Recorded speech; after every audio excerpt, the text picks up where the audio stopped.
නීතිය සෑම පුරවැසියෙකුටම පොදුයි.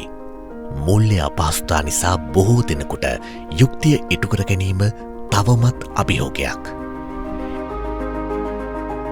මේ නීති පිළිබඳව නොදන්නා නිසා අපේ සමාජයේ අද ගොඩක් අය අමාරු වැටලා තියෙනවා. නීතිය පැත්තෙන් අපි මොනවාද කළ යුත්තේ, කොහොමද උපදෙස් ගත යුත්තේ, ඒ සඳහා අපි සෑහෙන දැනුමත් වුණා. නීති ගැන දැනගන්න ප්‍රශ්න ගොඩක් තියෙනවා. අපි ඉදිරියේදී මේ ටෙලිෆෝන් අංක වලට කතා කරලා ඔබතුමාලගෙන් උපදෙස් ගන්න. නීති ආධාර කොමිෂන් සභාවේදී අපි සැමටම සේවය සලසන්නෙමු.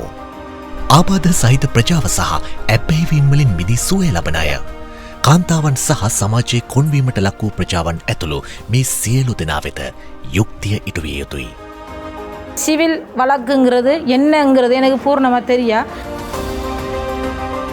பெண்கள் தொடர்பான பிணக்குகள், பிரச்சனைகள், குடும்ப வன்முறைகள், அவர்களது பின்னடைவுகள் தொடர்பான பல்வேறு பிரச்சனைகளை அடையாளப்படுத்தின நபர் என்கின்ற வகையில் அடுத்த கட்டம் வேலை செய்வதற்கு எங்களது கடமைகளை எங்கள் பிரிவு உத்தியோகத்தர்களும் இணைந்து செய்வதற்கு ஒரு வாய்ப்பினை ஏற்படுத்தி தந்திருக்கின்றது.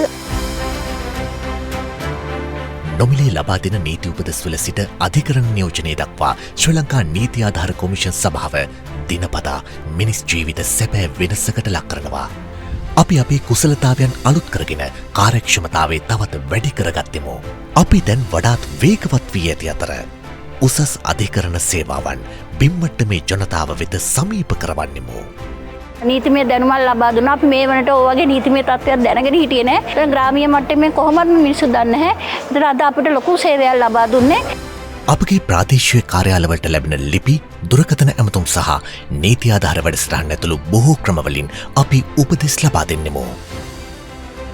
මසකට රුපියල් 40,000ට වඩා අඩු ආදායමක් ලබන පුද්ගලයන්ට මෙන්ම ගෘහස්ත ප්‍රචණ්ඩත්වයට ගොදුරු වූවන්, මානව හිමිකම් උල්ලංඝනය කිරීම වලට මුහුණ දෙන පුද්ගලයන් සහ නඩත්තු සහන අපේක්ෂා කරන්නන් ඇතුළු තවත් බොහෝ අය වෙනුවෙන් අපි නොමිලේ නීතිමය නියෝජනය සපයන්නෙමු.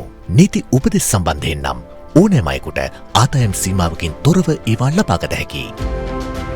இந்த சேவிஸ்க்கு அப்புறம் இதுக்கான இப்போ பர்த் சர்டிஃபிகேட் எடுக்கிறேன்னா இவரை போய் பார்க்கணும், இல்லை காணி உரிமைனா இவரை போய் பார்க்கணும், ஒரு சுகாதார இதுனா இன்னொருத்தரை போய் பார்க்கணுன்ற அந்த பிரிவுகள் வந்து இவங்க கிட்ட தான் போகணுன்றது வந்து இந்த சேவைகள் மூலம் எங்களுக்கு தெளிவுபடுத்துது.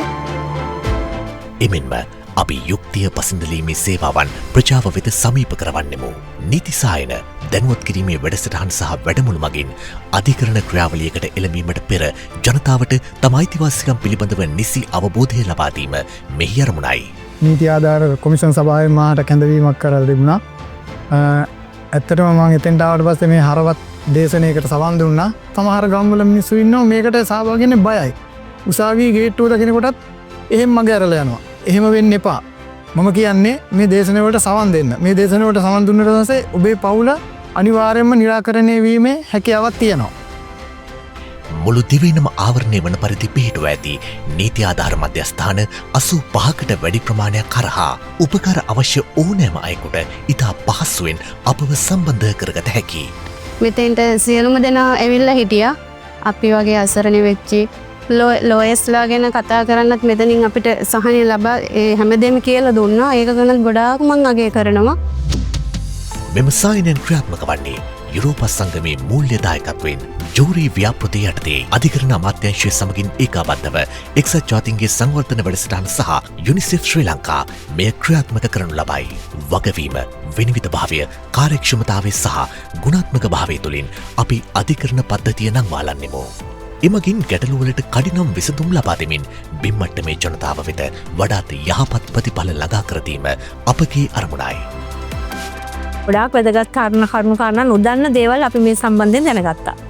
අපිට පුළුවන් අපේ ගම්මට්ටමට ගිහිල්ලා මේ සම්බන්ධව ඒ අයව දැනුවත් කිරීම කරලා ඒ අයටත් නීතිමය උපදෙස් ලබාගත යුතු තැන් කියලා දීලා සහනයක් ලබා දෙන්න පුළුවන්.